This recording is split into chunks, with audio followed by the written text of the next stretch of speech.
বলছি বৃষ্টি বানানটা কি হবে একটু বলবেন? নিশ্চয়ই। বৃষ্টি বানানটি হলো বর্গের জয়ের হ্রস্ব ইকার, মধ্যাহ্ন শয় টয় রফলা আকার, অর্থাৎ বৃষ্টি। আপনার আর কিছু জানার থাকলে বলুন।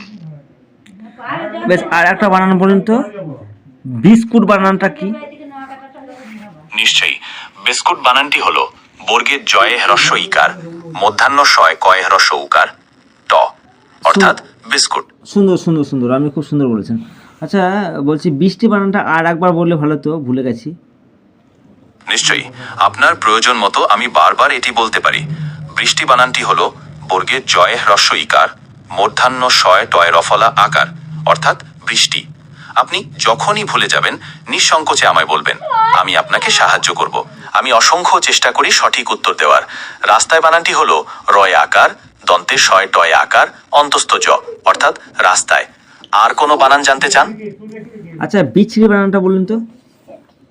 বিচ্ছিরি বানানটি হলো বর্গের জয়ে হ্রস্ব ইকার, ছ রফলা আকার হ্রস্ব ইকার, অর্থাৎ বিচ্ছিরি। আর কোনো বানান জানতে চান? হ্যাঁ, বলছি বাদল বানানটা বলুন তো একবার। নিশ্চয়ই। বাদল বানানটি হলো ব আকার দ ল, অর্থাৎ বাদল। আর কোনো বানান জানতে চান?